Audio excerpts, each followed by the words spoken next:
Tonight for one night only in Satan City, it's Hell in the Cell in the Ring. Our champion, defeater of Cell and idol to all small children across the universe, Mr. Satan. His opponent, the king of the demon realm, the literal incarnation of Satan itself, destroyer of all that is good, Deborah. 2 fighters enter, but only 1 fighter will leave with the title, Satan. Tonight we crack open the barrier between life and death itself. Prepare your wills and make amends to your gods, because you're not leaving alive when Satan versus Satan. Tonight at the Satan City Megadome. Be there! Huh. That actually sounds like a lot of fun. It's time for the absolutely... I'm on my way! Completely! I'm almost there! Random! Why are there so many stairs? Podcast! Oh, jeez! With Andrew Rhodes. Hello, everybody, and welcome to the Absolutely Completely Random Podcast for Saturday, May 29th, 2021. I'm your host, as usual, Andrew Rhodes, right here on the Web Designer 18 YouTube channel. Enjoying the last Saturday of May before Memorial Day, when every moron in the area will be shooting off fireworks, and I won't get any goddamn sleep, like I'm getting any now anyway, but still, it hurts. But either way, though, that's my problem, not a you problem. What's your problem, you ask? Well, I don't really know. I don't know you all that well. You might not have a problem. I don't know. How am I supposed to know? But I will tell you this. I have some good topics this week to go over. Like, for instance, Pokemon Brilliant Diamond and Shining Pearl and Pokemon Arceus. That's right. They're all coming. They actually have a release date now. God help us all. That's all I have to say. Good old Twitter. If you're not screwing over somebody, you're not having a good day, are you? Well, guess what? Twitter mistakenly locked Hatsume Miku's account for being underage. Okay. What's next? You gonna lock Supersonico? That's okay. Whatever. There are hundreds of Pokemon seals you can use to sign your name, and honestly, this is really intriguing. You know, if you can't get your hands on the Pokemon cards right now, maybe getting yourself a Pokemon seal would be really cool. Then again, I actually have some Pokemon cards. I've been wanting to try to get rid of them. I swear to God, now's a good time to do that, and I just keep spacing on doing it. I don't know. These short anime titles, well, believe it or not, they tell their stories, and they only do it in 2 episodes. Oh, I can't wait to talk about that. And Microsoft Flight Simulator. Oh, God, I love this. This was the game that was like 170 gigabyte download when you got it. Massive fast file size. But they tried to pitch how big the file was with the painstaking graphics, the HD detail, the fact that you could basically see a bird take a shit at 50,000 feet. Yeah, it's gotten a lot smaller now. I'll explain when I get into that topic, but of course, that's all what I'm getting into. But if you are interested in something, you know the song and dance, I'm sure you do. As long as they don't piss me off, I'll still pitch what I do here because it's my actual page on that site. Come on over to eBay. Check out my eBay page. ARHOADS-2012 on eBay. I have a wide variety of crap for sale. One person's trash is always another person's treasure. And remember, there are constantly holidays, birthdays, and what have you around the corner. You never know when something that I have might interest you. So what are you waiting for? An engraved invitation? Well, now's your engraved invitation. Come on down and check out my eBay page. That's ARHOADS-2012 on eBay. Don't forget, though, you can also check me out on Twitter at OtakuRhodes, and you can even hang out over on the official Web Designer 18 Facebook page. And if none of those really fit your fancy, you just like hanging out with me here on YouTube, believe it or not, you can. Just hit the like button, subscribe, ring the notification bell. Don't forget to leave a comment, too. I love reading those. And, yeah, come on. I love talking with my fans. I love talking with the viewers. If you have something to say, leave a comment. Let me know. But, yeah, There's a lot of ways you can talk to me. I'm a very approachable person. Alright, so this is the part where I go into how my week went. And yeah, my week was just fucking fun. Oh boy, oh boy, oh boy, RD was my week fucking fun. So, Monday was dull to a point. Tuesday was your standard. It's Tuesday. There's not really much that I do on a Tuesday, except that I did record the Q&A video, which was interesting. I recorded it in the living room. My mom was like, you couldn't have tried to, like, cover up the living room a little bit? I'm like, spur of the moment, first attempt, can come up with an idea for next time. In other words, it's just come up with a long, big-ass sheet or two and a string and some hang this here so it covers a lot of stuff. It's not that difficult of a concept. I can easily come up with. So yeah, I will easily come up with an idea and a solution for next time. But I did record the Q&A video, and I am proud of myself for something. So I'm going to jump a day ahead here. So on Thursday, I was hoping to get the Q&A video uploaded. That didn't happen. That ship sunk faster than the Titanic, and I would not have been able to pick that up even with tweezers. So what ended up happening was I took the video into Handbrake. Now, Handbrake I've used a couple times to shrink down file sizes without losing quality, to, you know, change up the file size, compress it a little bit, keep it at a constant frame rate so the frame rate doesn't jump all over the place. And it does work for a majority of stuff. It does help to shrink down files, and it does what it's intended to do. At least what I needed to do, it does. So the original raw, uncompressed version of the Q&A video was 3.09 gigabytes. Now, for those of you out there that aren't familiar with this, with my internet connection, that means it's going to be about a day and a half to upload. It takes me almost a full day just to download a goddamn update from Microsoft for my computer. And those files are like 4 gigs. This thing is like a gig less than that, and it's going to be going upload, which is even slower. So I figured, okay, let's run Handbrake. Now, I ran it through Handbrake. It dropped it down, I want to say almost a gig. Not by much, but almost a gig. So, yeah. Okay. It didn't do too bad, but it compressed it enough and kept the frame rate constant that I was able to I was able to push it through Movie Maker, and I was able to basically fix it up that way.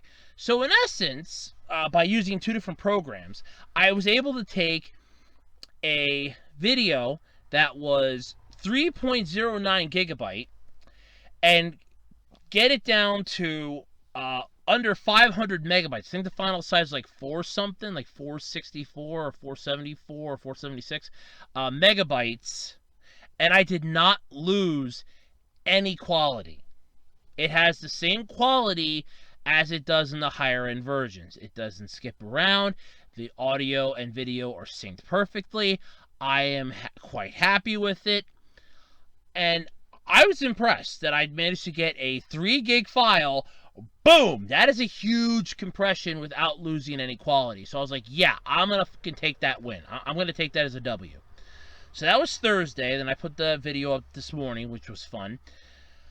Tuesday, I did record a quick rant video on the live-action Powerpuff Girls reboot. The script for the pilot leaked. The pilot has since been scrapped, mostly because the people behind the scenes did not like it. And in all honesty, I wonder fucking why. God, the thing was horrible. But I quick did a rant video, a video one on that. That was Tuesday. Wednesday, I kind of hated my day. Work was a pain in the ass. I kind of got chewed out a little bit at work. I was exhausted. I was drenched in sweat because it was so damn hot.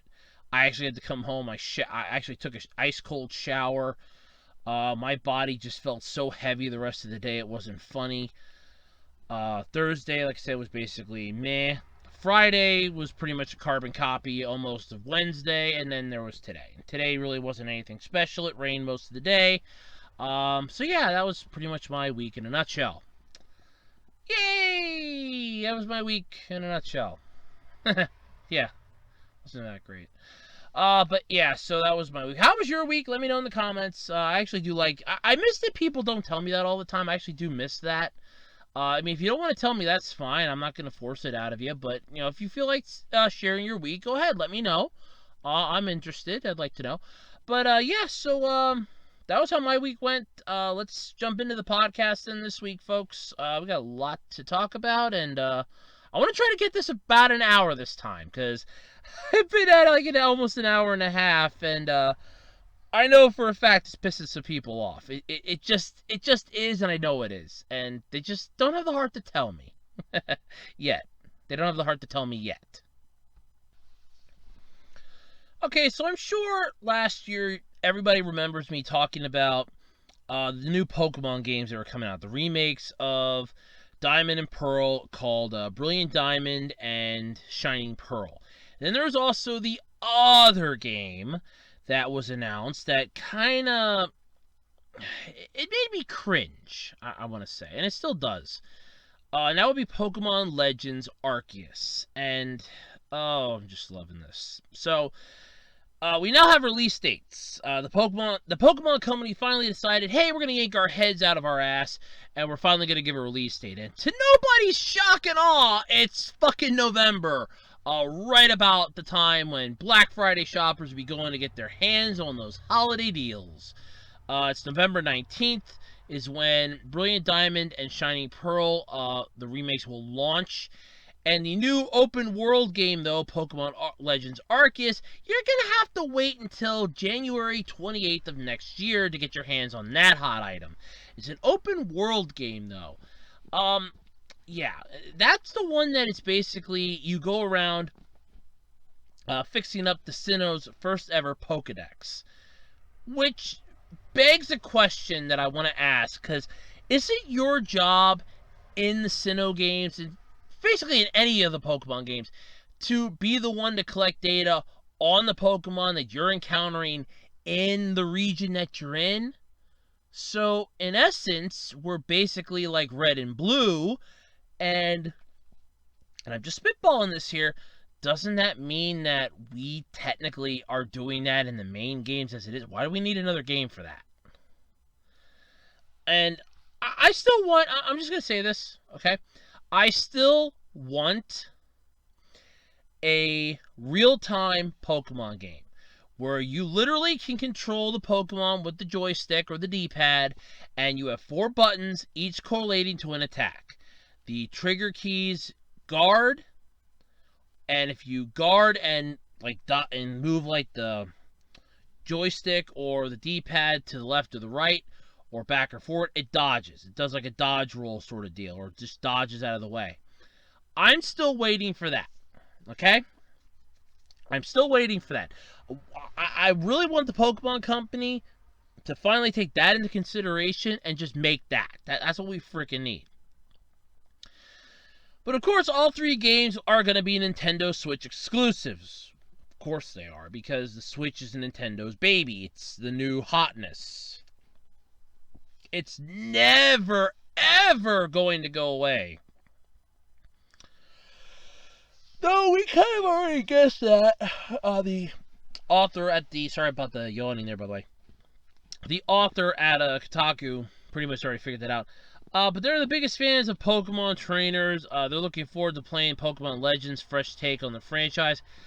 Fresh take my ass. It's literally the same thing you do in every other Pokemon game, except in this case you don't have to do gym badges. Or maybe you do have to do gym battles in this. How the hell should I know? There's not really a lot of information on Legends Arceus as to what the hell you're doing, other than you're fixing up the first ever Sinnoh Pokedex. And what bothers me is that they're really kind of, skeptical on this. A-R-C-E. There we go. They're kind of skeptic and very secretive about, what the hell you're doing. you're doing like Pokemon thing, it's gonna be different from every other Pokemon game. Oh, besides the fact it's gonna be open world. That's a first. I like how there's even an article from Screen Rant. By the way, you can find that in the description.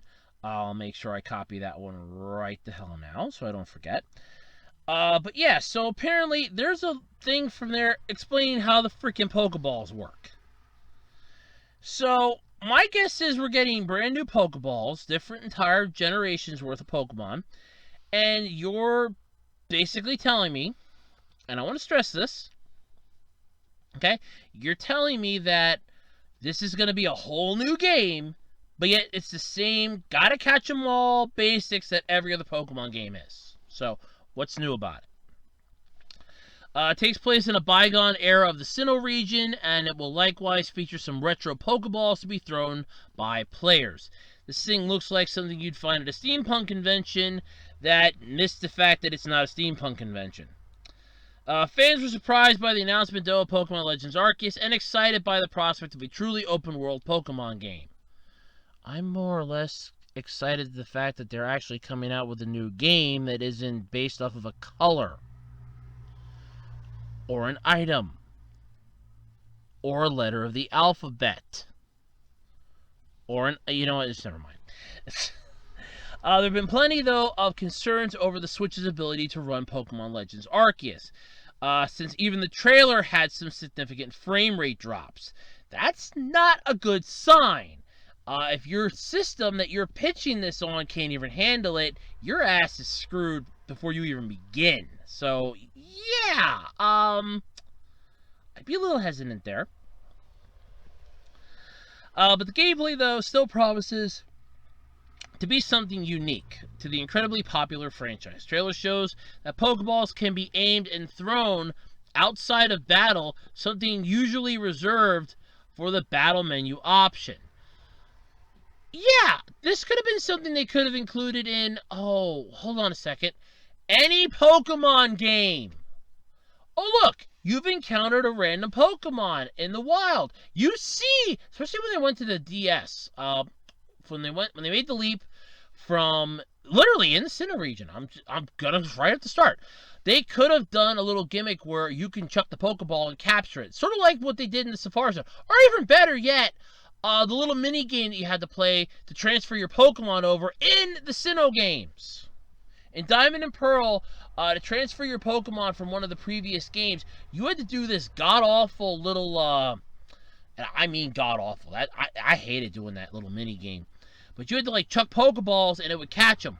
You could have done something like that. It's like, here, this is a new device for the Sinnoh region. It's called a Pokeball Launcher.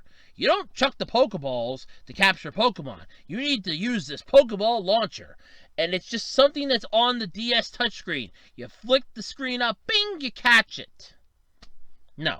Now we're getting this years later in Arceus. It's like, oh, okay. A concept that really would have worked well in the DS era. Sure. That would have went buku nuts in the DS era, but yeah, sure. What the hell? Give it to us in the Switch era. What the hell? Yeah. It seems to be giving players more control over their trainer. Introducing. Sorry about that again. Introducing some new ideas to the Pokemon series that the fans have seemingly been asking for years. This includes a new way to catch and enter battles with wild Pokemon.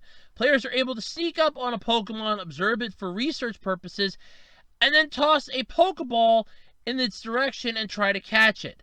By the looks of it, entering a battle will not be required to catch a wild Pokemon, but stronger foes probably still need some damage done before they're able to be captured. I'm gonna say this. I'm gonna say this one time. I'm going to say this one time, and I really hope that somebody at Game Freak hears me. Why?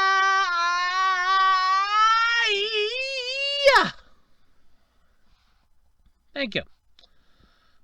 It's set, though, for the January, like I said, January 28th release date.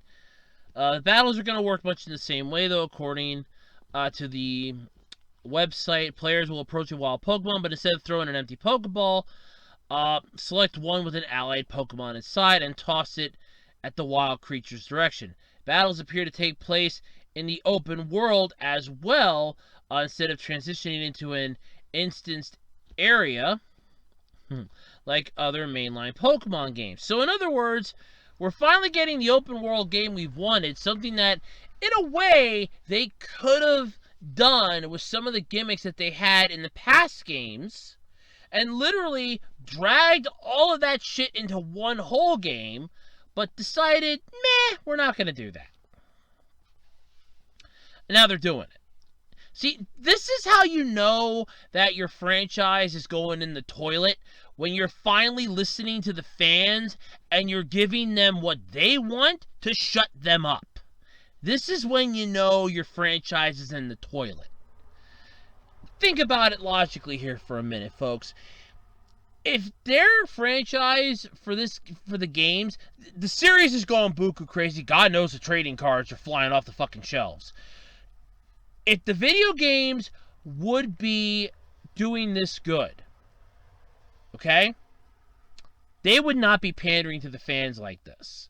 Because you could have easily, even in the 3DS era, you could have easily came out with this exact gimmick for the 3DS, for the DS. No, you wait for the Switch, and you wait after the abysmal, somewhat failure that was Sword and Shield and their 2 expansion DLCs.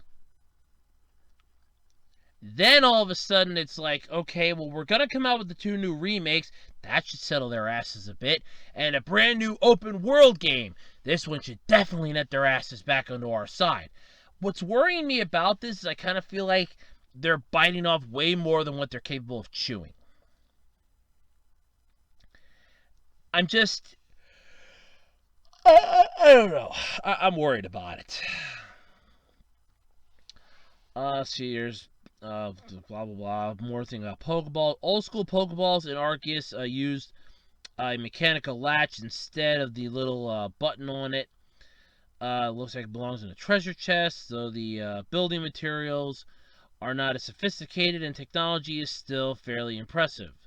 Pokemon still appear to be pulled into the ball by some energized form, showing this functionality, and Pokeball design hasn't changed much since the modern iterations. It's going to offer a glimpse into the unique time period and let players catch Pokemon in a new way. Who cares?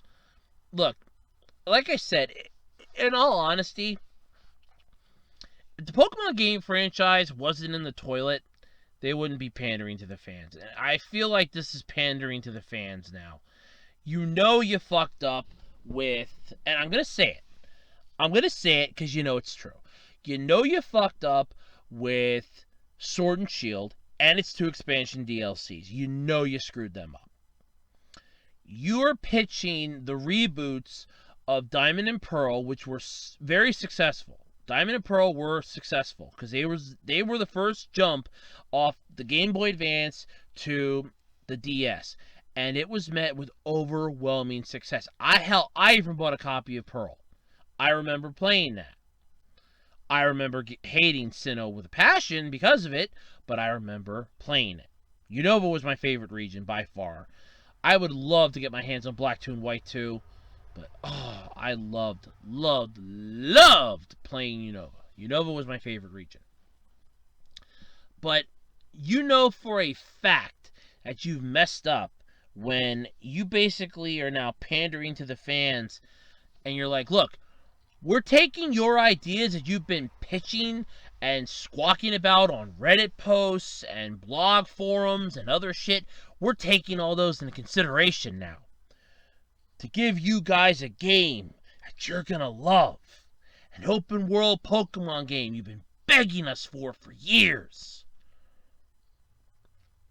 And you're putting it on a console that may not even be able to handle it. Just want to make sure I got this right. I mean, you have the whole Niantic's Pokemon Go thing that went... Oh, God, that thing went fucking bonkers when that came out. And you have all this other stuff. But what bothers me, like I said, is that I think in this case with Arceus, with Legends Arceus, I think they're biting off a little more than they can chew, and I don't think they realize it yet. If the Switch had a difficult time with the frame rate in the trailer, granted, it's the trailer that gives you a chance to fix this and make it better, but if it's that bad in the trailer, you're liable to be cutting some shit out of the game.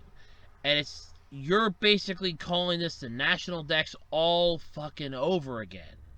Only in this case, I don't get the point of having 3 certain Pokemon in this game. I remember, I think those 3 Pokemon are actually shown in the one thing. Yes, they are. Okay, here we go.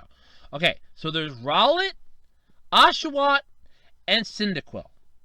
Now, I want to stress something here. Now, this is supposed to be the bygone days, okay? And I know somebody out there tried their damnedest explaining this to me, but I'm still calling bullshit on this. You cannot tell me that somebody did not breed these 3 Pokemon in this region. So you're basically changing the games that already exist for this region and saying that these 3 Pokemon were now existing in this region, even though they were there by a trainer from a distant land, but they still existed. You cannot tell me that them being in a different ecosystem is not going to change the ecosystem. That's bullshit if you're telling me this. So basically, after this, see, this game should have came out first. I'm not going to lie. This one should have came out first. Then release the remakes for Diamond and Pearl. The fact that they're doing Diamond and Pearl first means that this is definitely going far off the rails. And they're not going to put... That's the other thing. I don't think they're going to put a lot of effort into the Shining... What was it? Brilliant Diamond and Shining Pearl. I don't think they're going to put a lot of effort into that. Because they're literally going to be on the shelves. They come out, what, November 19th, I think I said? Yes. Yeah, the 19th of November. They're going to sit there for just a little over 2 months. You're going to have the massive Christmas sale. Everybody's going to buy them like crazy for Christmas presents from the holidays. And then the minute, and I mean the minute, January 28th hits, boom, here you go. Everybody's going to own the new Arceus game, and those 2 games are dead in the water. They're going to have a 2-month lifespan. Just a little over 2 months of a lifespan, and that's going to be it. And that's the whole, that's the game. That's horrible. See, that's what's bugging me. There's a lot bugging me with Arceus. There's that. There's the 3 Pokemon you get in this as a start, for choices for starters. None of this adds up to DC. I mean, look. Give me Pikachu. Let me pick my own Pokemon, for God's sake. There was a game, Mystery Dungeon. You had to take a personality quiz that chose your Pokemon. It chose the Pokemon that you were going to be. Granted, okay, yes, I had to cheese it. I did it the first time I got Meowth. I didn't want Meowth. I wanted Pikachu. So, of course, I did it again until I got Pikachu. I wanted Pikachu. I'm not joking. I wanted Pikachu. Why not give me a personality test that will let me pick the Pokemon that I'm best paired with? Then it makes the game feel a little more, wholesome. Make it real-time combat. I like the open world idea. I'm not going to lie about that. But real-time combat would be nice. The open world feel, definitely. Have it so that, our partner Pokemon can walk around with us. We can interact with them. That aspect of some of your games was really interesting. Give us that. That will make us feel more like we're, becoming one with this world instead of the other way around. This, well, I got some high hopes for it. They're not that fucking high. We're not talking my head's up in the clouds and I'm mingling with the Martians high. We're talking, My head's up out of the ground, but I'm not taller than the sprinkler high. That's the high I'm up to. I'm not expecting much from this, and I'll be disappointed if it comes down to worse. So, yeah, but I'm not expecting much. I'm really not. I kind of get the feeling this is going to be an entire nightmare all over again, like what Sword and Shield was at the start, what X and Y was at the start. I have high hopes for it. They're not massively high, but at the same time, I'm not going to be disappointed if it's a failure. Because then at that point, it's take it back to the drawing board, try again. Of course, they won't. They'll just blame everybody else for their failures. But sure, whatever. Whatever helps you sleep at night, Game Freak. Whatever helps you sleep at night. So good old Twitter. If you're not screwing up something or creating toxic environments, you're obviously keeping out for the youth. Well, not in this case. Twitter mistakenly locked the account of Hatsume Miku. For those of you who don't know who that is, might I recommend a lovely little thing called The Sunshine from Betwixt Your Ass Cheeks. It's a pop idol. Yeah. She can perform for Lady Gaga, become a My Little Pony, pretty much do anything, but for a while she couldn't tweet. That was horrible. Yeah. So the account was locked, and this is just hilarious. They go, our terms of service require everyone with, everyone to be 13 years or older. We have determined that you do not meet the minimum age requirements. The account was created, blah, blah, blah. Your active and campaigns have been paused. And then it says your account has been locked. In order to create a Twitter account, you must be at least 13 years of age. They determined that you don't qualify for that. So, of course, the people behind this have to have a good laugh. Oh, isn't Twitter's age restriction 13 years old?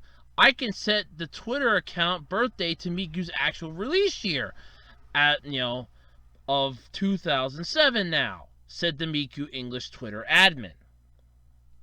Yeah. And Twitter wasn't just happy with it. See, that's because her account, though, was set to her birthday as 2007. Which, first off, morons, that would make her 14. So, yeah. It's still over. Huh. Twitter says you have to be at least 13 years of age to have an account, which she would still be 13. Either way, you're full of bullshit. While everyone born in 2007 would be at least 13 now, Twitter took issue with the idea that Hatsume Miku was tweeting before she was 13. Oh, so that's what your beef was. Rather than look into who Hatsume Miku is, because Twitter figured, underage. Uh-oh, yeah. They responded by locking the account and threatening to remove it. However, it didn't take long before the mistake was corrected and Hatsume Miku was tweeting once again. Personally, I would have just, honest to God, looked at this and said, are you guys high? Oops.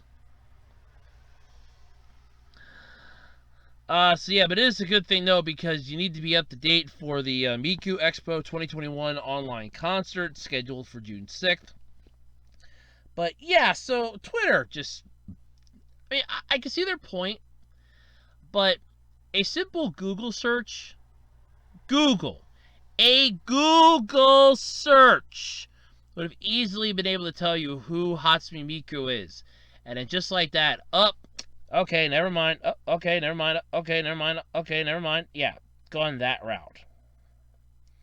The fact that the admin at Twitter was just that lazy that they didn't even want to do that speaks volumes for Twitter. It really does. It speaks volumes. And not in a good way either. But yeah, I found that interesting. They locked her account because she's a minor. She's underage to them. Yet, they didn't take into consideration it's a fictional character. Yeah, okay, sure. We'll go with that. Twitter, screwing things up since its inception. Gotta love social media. It's just one massive joke after another. I mean, seriously, a simple Google search, they couldn't have used Google? I'm wondering if that's what finally happened. Somebody's like, who the hell is Hatsume Miku? Oh, God. Yep, there you go. That must have been quite the oh shit moment there when they realized it. And then they're like, uh-oh. That would have been funny. I would have loved to have been a fly on the wall for that. All of a sudden it's like, huh. Who's Hatsume Miku? Oh shit. Yep, that would have been hilarious to see. Hands down, that would have been funny as hell. So this is kind of cool. So there are hundreds of these little Pokemon seals you can use to sign your name with. Now, I can hear somebody out there going, Andrew, what the are you smoking? What in the god or hell are you talking about? Well, Japan has a long history of using printed seals called Hanko instead of signing names. While in this day and age they could become something of a past, Hanko stores are still coming out with special designs to keep everyone interested. And Pokemon Hanko have been quite popular. Honestly, these look really cool, I'm not going to lie. So 3 years ago, Hanko were made for the Pokemon of the Kanto regions. That would be the original 151 if you're counting Mew.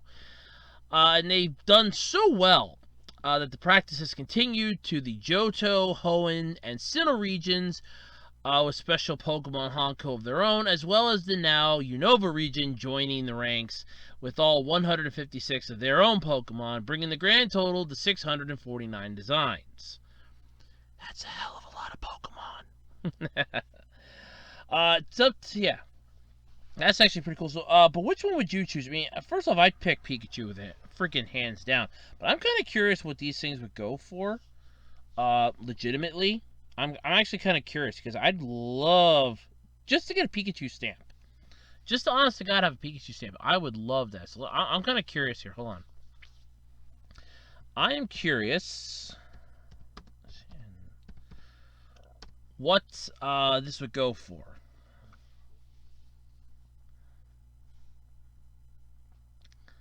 Come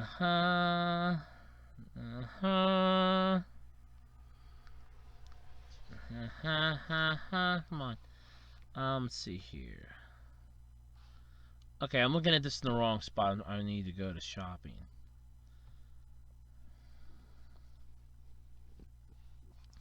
Wow. Get close to nothing here. Holy shit. Holy hell. Okay, so looking up, trying to find what a Pikachu one would go for, I ended up finding a crap ton of Pikachu cards. Holy shit, $230 on eBay. Yeah, that sounds about right. Oh, look, a Pikachu card. Oh, that's a misprint. Wow. Oh, the General Mills one. Oh, I didn't get that. No, I didn't get that one. Yeah, there's a misprint General Mills one. It's going for like $50. Holy shit. Man, Pikachu cards are worth a lot of money. I'm never getting rid of mine. Pikachu's my favorite. He's my buddy. Pikachu's my buddy. Oh, man. Wow. Holy shit. The McDonald's one's going for like almost $600. Holy hell. Yeah, Pokemon cards are expensive now, folks. Definitely. They're not cheap anymore. Yeah, the stamp, it was the 25th anniversary. I didn't get that one. Or if I did, actually, you know what? I think I might have got that on eBay. Before Pokemon prices skyrocketed. I still wouldn't sell it. Or did I get it? The design on it looks kind of familiar. I'm kind of tempted to reach over and check my cards out. But yeah, I can't find the Hanko. So that kind of sucks. These are pretty cool, though. I'm not going to lie. I'd love to actually own a Pikachu one. I know my mom would want Diglett. I honestly would want Pikachu. Pikachu's my favorite. Pikachu will always be my favorite. He's my buddy. Bright yellow buddy. Cute yellow electric mouse. But yeah, that's impressive. Hold on a second, folks. Hold on 1 second. Okay, sorry about that. I thought I had my Pokemon cards, like my Pikachu ones, right by me, but I think I have them stored away somewhere, so I couldn't really just pull them right out. It's ironic for me. I thought I had them like sitting right up on top, but I guess I didn't. But yeah, I couldn't find the Hanko online. Let me check eBay. But yeah, this thing is pretty damn cool, though. I'm not gonna lie.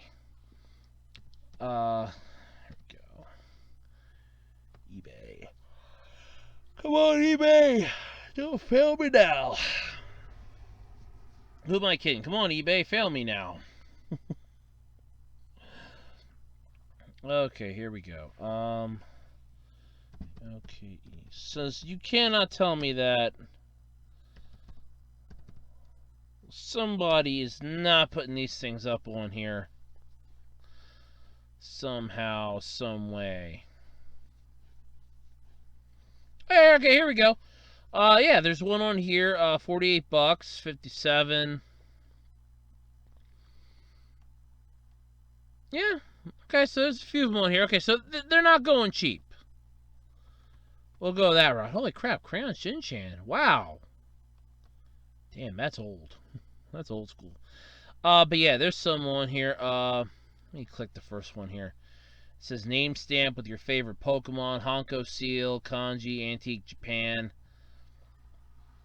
Provided it pulls it the hell up, which it probably won't, because it wants to be stubborn. Oh, okay, the Pikachu one really is cute. Aw, even the Eevee one. Okay, Charizard is pretty cool, too. Damn, alright. Oh, they actually have the picture. Oh, he's got the pictures of all of them. Oh, okay, cool. Oh, that is pretty badass. Alright, so there actually is pictures, going off of the eBay listing here. By the way, I just literally just looked it up on eBay. Oh, but these are actually kind of cool. Oh, wow, Charmeleon is actually pretty badass. Yeah, Pikachu's, though, is cute, I will admit. Okay, let me see if I can find Diglett. That's my mom's favorite.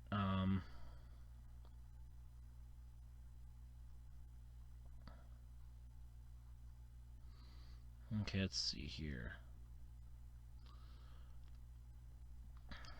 Okay, here we go. Oh, okay, yeah, Diglett's is pretty normal.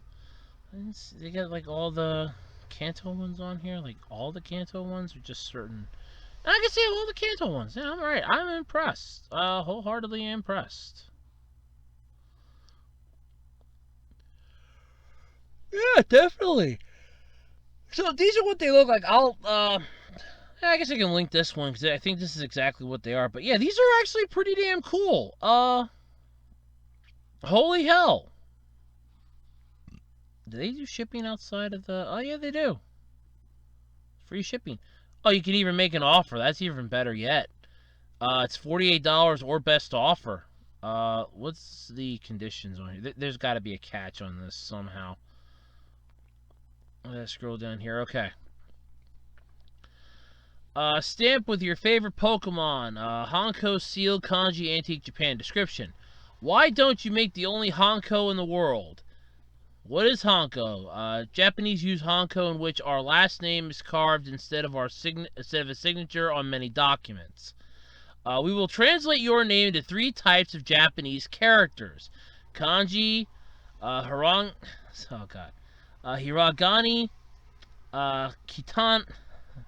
katakana, or alphabet. Aw, that's pretty cool. Let's see here. Example. Enma. Each of the kanji has its own meaning, blah, blah, blah. Number of letters. Kanji, written with 3 letters. Alphabet's written with 6 letters. Oh, that's pretty cool. The other one's written in 5 letters. If there's a number, see here.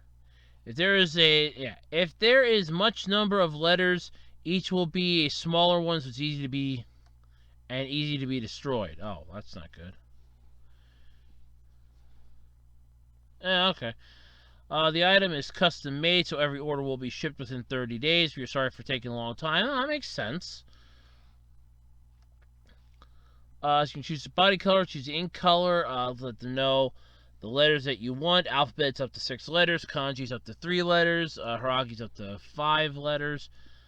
You can make Hanko by choosing your favorite kanji character with 3 characters or less. Not only the name, but also any kanji can be selected. For example, ninja and samurai are very popular kanji for this product. Like I said, PayPal, payments in 5 days. Shipping is free, which is pretty cool. International buyers, please note. Import duty and charges. Make sure I'm reading this thing right here. Import duties, taxes, and charges are not included in the item price or shipping charges. These charges are the buyer's responsibility. Please check with your country's custom office. Blah, blah, blah. All the standard stuff whenever you buy something from overseas. I have yet to have any issue buying something from overseas and having a problem with it going through customs. I have yet to have an issue. God knows I probably will have one at some point. But yeah, not gonna lie, this looks pretty damn cool. And you can get like whichever one you want. So I guess you have to message them and let them know, or you get like you can't get one of each for $48. Come on. So wait, what do I get? One? Doesn't even say, does it? No.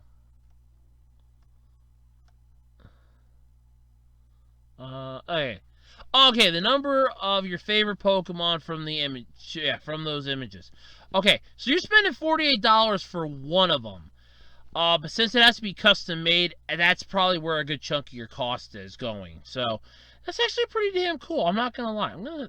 I like that. So if you want to get one of your own, at least I found a possible one here. But either way, still pretty damn cool. I'll leave a link in the good old description, just in case you want one for yourself. I did find an eBay link. Yay! Go eBay! eBay for the win! But yeah, these are actually pretty damn cool, though. I'm not gonna lie. Especially the Snivy one here pictured in the image. Yashawat, Candler, Munch. I think the Munchino one's about the lamest out of the 5 of them on here. But then again, I think that might have just been we're near the end of our time here. We just gotta quick get this done. So yeah. But either way, this does look pretty badass and cool. So I'm not gonna lie, I'm impressed. Extremely impressed. I think this is neat. I think you've done a really cool job showing this off, and it's not $48 cool, but you can do an or best offer on that one listing. I might be tempted to see if I can get a best offer, see what they'd be willing to take, because I'd like to just get a Pikachu. That'd be pretty cool. That would be pretty cool, just that Pikachu. I'd be down for just Pikachu, to be honest with you. So yeah. Okay, so this is an interesting topic. Now, you know that when it comes to telling a story, the longer it takes to tell a story, sometimes the better the story is. Though there's oftentimes the shorter the story, the same impact can be said. So the magic question is, what's the best amount of time to have for a story? Is it, oh, well, it's got to be really, really long, or, oh, it's got to be really, really short? Well, if you're these anime series, not anime series, sometimes the short story might be good, especially if it's only 2 episodes long and you tell it very well. So if you're looking for a short anime to marathon in an afternoon, how about 2 episodes? That work for you? Hell, I know a series, it's called Baldur Force EXE. It does it in 4 episodes. It's like 2 hours long. That's literally, you could binge watch that in a day. I did, actually. I thought, oh, cool, it's going to be like, disc 1 or something. I'm going to have to look it up. It's like, oh, wait, no, this is it. This is the entire series. I'm like, 4 episodes? That's it? Yeah, though, granted, the plot is a little weird, but still, not that bad. But this trio of OVAs, though, tell their respective story over a pair of installments, meaning you can watch 1 or all 3 in a day, and it's also pretty lighthearted in case you're in need for a quick pick-me-up, which, yeah, everybody might be, who knows. But these titles are the Special Duty Combat Unit Shines Man, which honest to God, I swear I heard of it, but it's not ringing a bell. But do you like Super Sentai? Well, okay, if you like Japanese and tokusatsu stuff, you obviously like Super Sentai. Why are we even having this conversation? Yeah. How about business-themed Power Rangers? No, because I'm thinking Guard now. If that elevator pitch sounds weirdly fascinating, it really doesn't. It really doesn't. But you're on the right path. It's a 1996 short anime. The Special Duty Combat Unit, Shines Man, is a double dose of Sentai humor and action mixed with office antics. Yeah. Okay. Apparently, alien invaders control a major company in which itself looks to buy out and control the marketing on popular series Get Man, Fighting Back. Yeah, okay, seriously, Great Man. Well, holy shit. Fighting Back are some of the Shines Man, a team of real costumed heroes with tie clip bombs and largely strange. Seriously? And largely strange color choices, which stands out most about the series, though. Is the dub self-aware of this lighthearted references, but still actually accurate with the series? Yeah, I'm going to... That's a pass for me, thank you. That's a pass.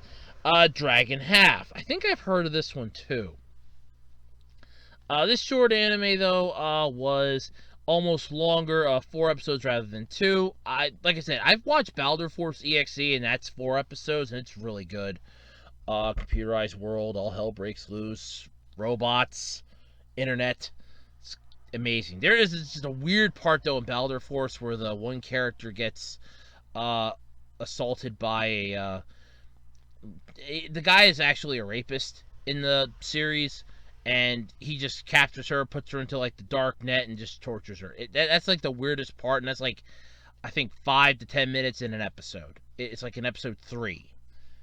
And it's, like, yeah, it was a little weird even for me. That was, like, going way off the rails, I think, but yeah.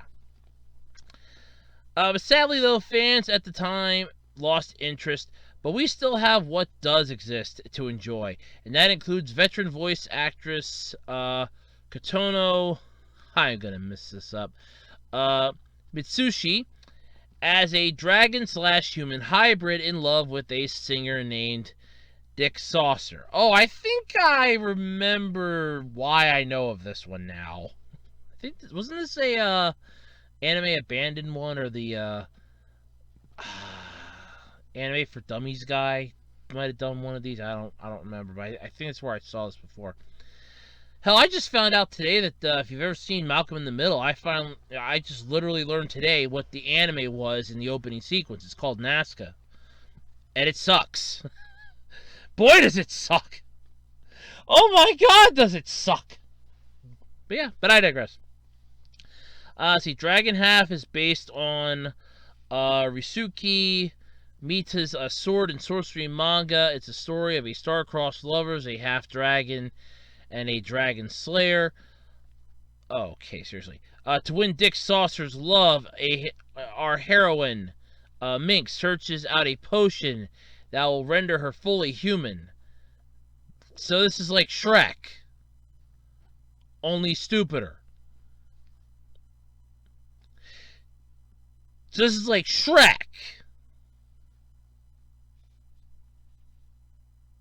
So this is like Shrek, right? I'm thinking Shrek here. Yeah. Oh, goody. And there's even classical music in this.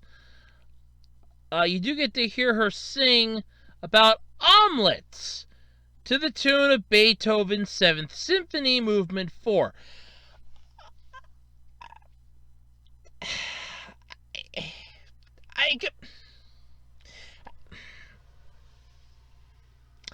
Moving on, I'm passing on that one too. Last one here is Otaku no Video.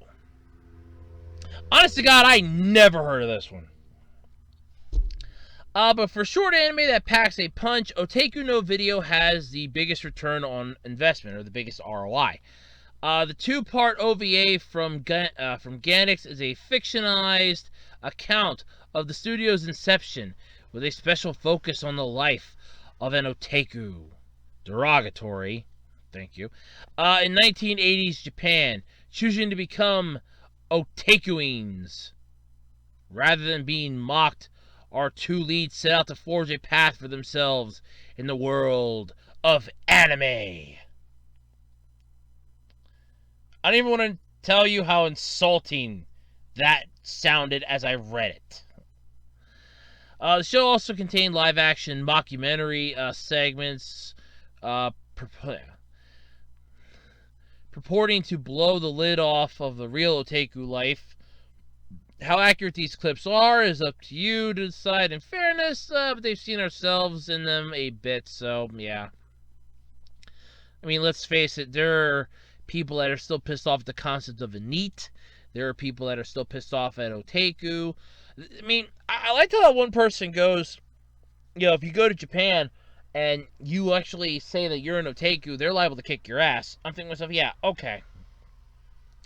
And if they would look at me and I go, yeah, you do realize that me being an otaku is actually a good thing because I am providing money to you people. Just want to get that out there. You may proceed with the pitchforks and the ass whooping. Yeah, okay, sure. But yeah, I just kind of...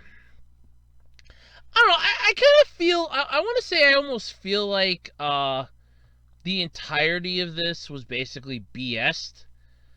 But I don't have enough proof to say it was BS. So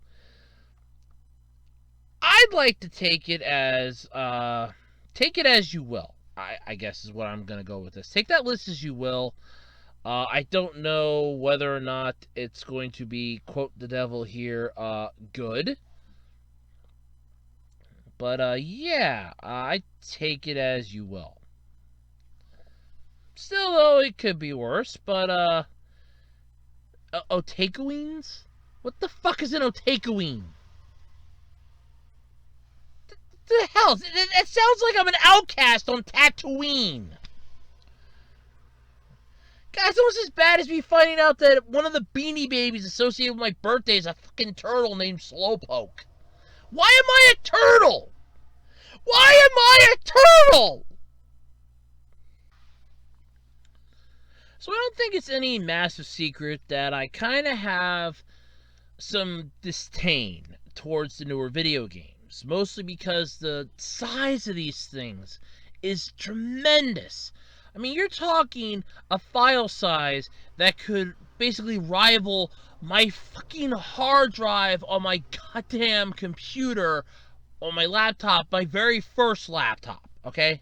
Literally, my very first laptop would never even be able to hold a fraction of these things. And case in point, Microsoft Flight Simulator. Now, when this thing came out, I will admit, I watched some videos of it. I thought the graphics were extremely beautiful. I think it was like Simulator 10 when that one came out. Holy crap. I remember I wasn't feeling well the one day. I literally just had a video on of it. Somebody was like, let's see how long it would take us to go from here to here in Microsoft Flight Simulator. I literally just sat there, listened to it, and that was it. That was literally it. It was perfect. I just sat there, dozed off, as it basically went on and went on and went on, and that was it. So I was like, okay, this is fine. Perfect. I have no issue with this whatsoever. The file size, though, on this thing, when you find out what the file size is, holy crap! Now I have an issue with this. Now, I know most modern computers nowadays have, like, it's like a terabyte hard drive. That's fine.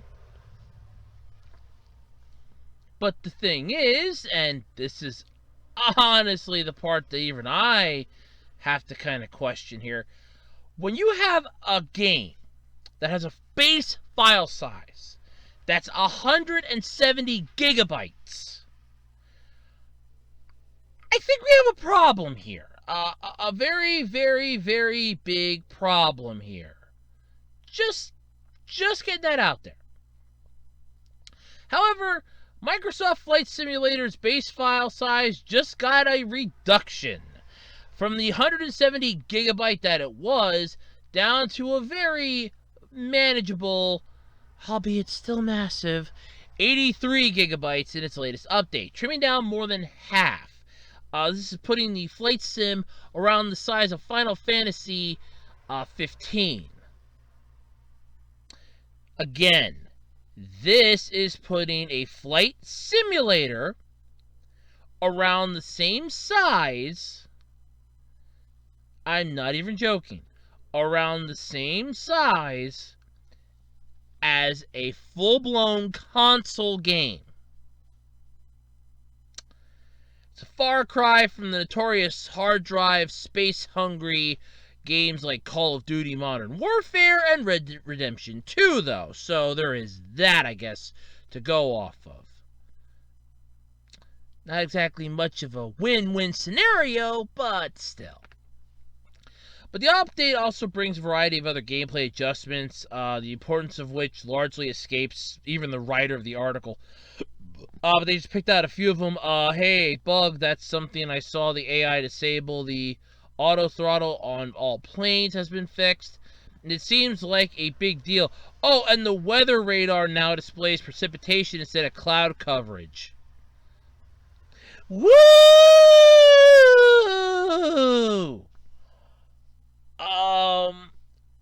Yeah.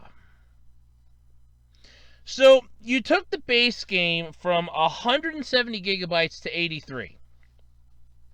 Here's an idea for future releases of your flight simulator game, Microsoft. Just want to throw this out there. You can take it if you want, I don't care. How about just, and I'm going to spitball this one here, okay? How about you just make that, here's the base game. It's, let's say, 50 gigabytes. Then if you want certain planes, you want certain things added into it, you download it from your store. Not as DLC, but as, oh look, here, you don't want it in your, all the time? That's fine. Here, we'll give you this, this, and this. Thank you.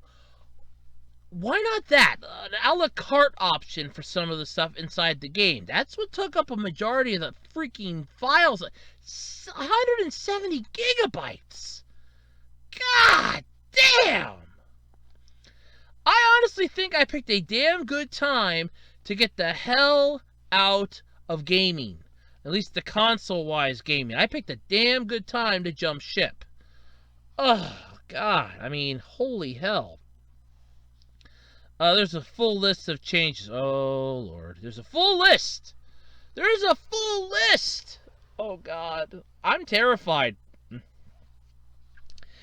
Well, let's see what the full list is. Let's see here. Blah, blah, blah. Release notes. Release notes for 1.16.2.0. Some packages in your community folder may not have been updated, and as a result, may have an unexpected impact on the title's performance and behavior, blah, blah, blah. Please move your community packages to another folder before relaunching the title if you suffer from stability issues or long loading times. Perform some optimization in the initial full download so that the base game is only 83 gigabytes instead of the plus 170. Plus 170! So it was more than 170. Oh, Jesus, that's even worse. Why don't you say it this way, Microsoft? It's a 1 terabyte download. Let's just cut the middleman here. So, what's updated? Well, navigation. The new AIRAC cycle 2105 has been implemented. FAA data has been implemented to their nav data solution. Departure gates are now saved in flightplan.pln files. Wow, you actually have to formulate a flight plan in a game that's called Flight Simulator. Man, they're making you have everything in this except for the pissed off passengers in coach. Beautiful. Fixed a crash and other issues when selecting a parking space as arrival and no set departure. Huh? Fix some live air traffic aircraft using the wrong model. Fixed an issue where some live air traffic aircraft had broken call signs. Increased the density of live air traffic. Oh, so we're going to make this more authentic, huh? Okay. I get you there. See here. Aircraft that are not on the ground, but that have an altitude of 0 will now appear at a default altitude of 5,000 meters. Live traffic stability has been improved. ATC phraseology improvements to FAA standards. Wording only. Seriously? That's all under navigation. See here. For weather, reduce the weather data bandwidth.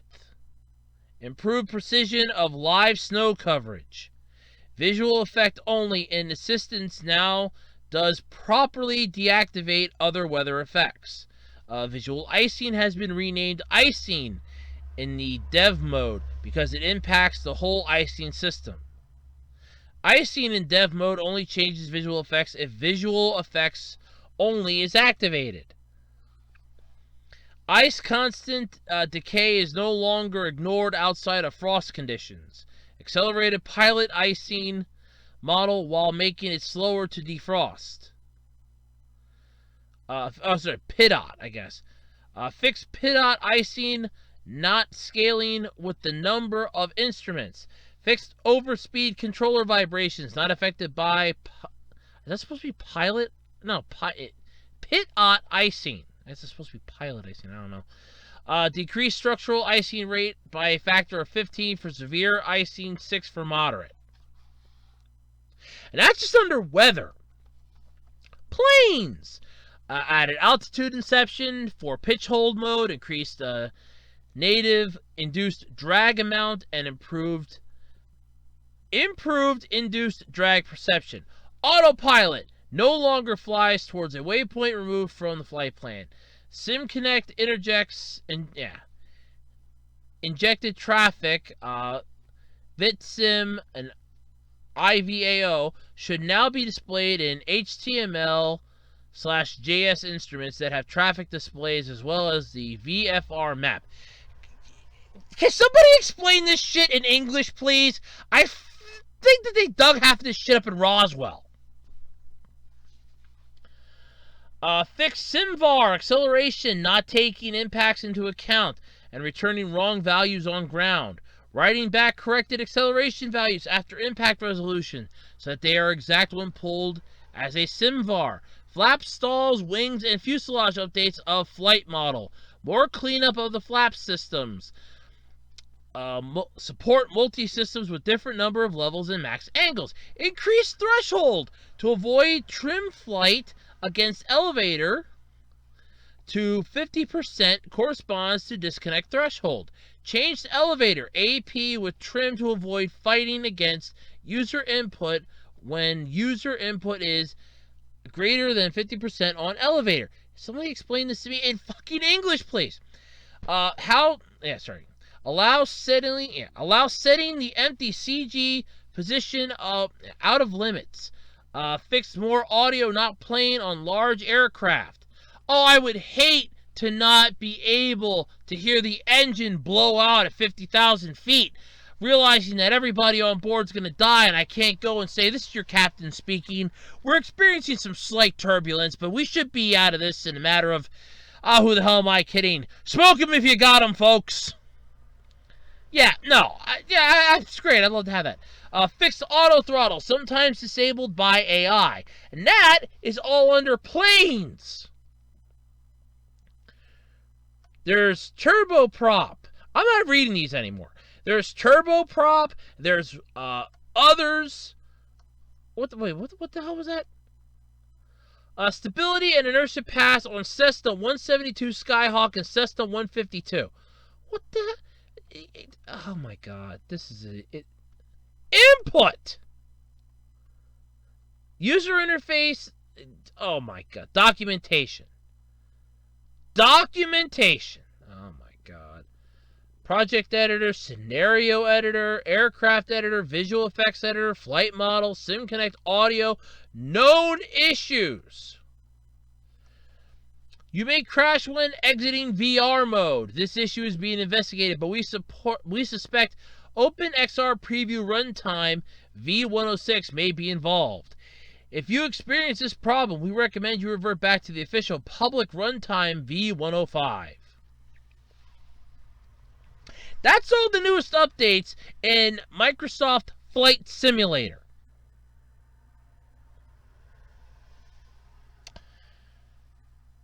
Aha. I am never flying unless I absolutely have to, and if I do, I am going to be taking a sedative before I fly. I can see that now. Can I get you something before takeoff? Oh yeah, can I get a glass of water, please? I am really nervous about flying, so I'm going to take these little sleeping pills here so I can just sleep the entire flight away. It's a 5-hour flight, and I am going to sleep the entire thing. If I die, I might as well die of sleep. And I don't have to be around all the flaming bodies and people screaming in terror and agony. I'll be completely oblivious to everything around me. Not my problem, then. I can't believe that was all shoved.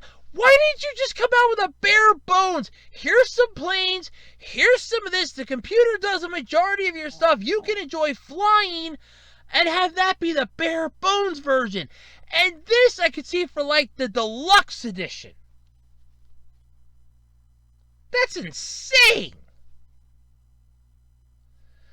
I mean, kudos to you for getting 170 gigabyte file down to 83 gigs.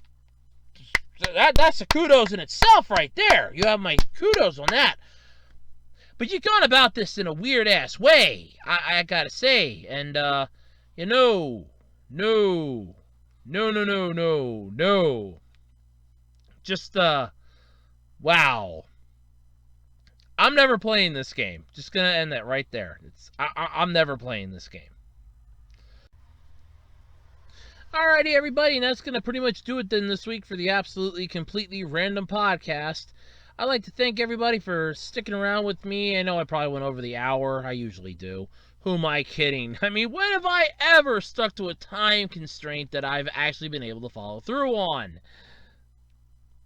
Yeah, the answer is never. But anyway, thank you all, though, for hanging out with me for the last hour or so. As we do the podcast here every week, topics that I find throughout the internet, throughout the week. Eventually, I'm going to try changing this podcast up. I don't know. Maybe I'll just start a whole new podcast. Maybe I'll just start something new. I'll pull a Bender Rodriguez. You don't like my podcast, huh? That's fine. I'll make my own show with Blackjack and the Hookers. Yeah, in fact, forget the Blackjack and the Hookers. Just screw the whole thing. I'll just stick with this. But, I remember I did that, with Zero the First when he got kicked out of Lupin and, Golden Sun. And I remember, I made it was Loompa. And I remember I made the joke, I'm like, oh, I'll make my own secret fortress with Blackjack and Hookers. In fact, forget the Blackjack and the Hookers. Just screw the whole thing. He's like, what's that from? He goes, Andrew, what's that from? I know that's from something. Futurama. That's it. I knew it was Bender. I love that joke. But thank you, though, all for sticking with me. It's been one of those. Yeah. But thanks, everybody, though, for sticking with me. Don't forget, have your questions in for the June Q&A by June 22nd, 12 a.m. Eastern Standard Time. Don't forget, my challenge video is still up and going up until August 1st. Remember the challenge, if even one of my videos between when that challenge video went live and August 1st, if any video in that time frame hits 10 million views with 5 million likes, I will review SpongeBob SquarePants. Just saying that makes me cringe inside, but you never know, it might happen. Hell might freeze over, and I might marry a supermodel too, but we never know until we try. I mean, you never know. Hell might freeze over. The devil might give free sleigh rides. I mean, there was hell in the cell in the ring tonight, right? I mean, Satan was versus Satan. You never know. Anyway. Thanks, everybody, though, for tuning in this week. I'm Andrew Rhodes, as always, here on the Webslider 18 YouTube channel. Stay safe. Keep yourselves healthy, and until next time, I'll talk to you later. Bye, everybody, and I'll catch you all next week here on the Absolutely Completely Random Podcast.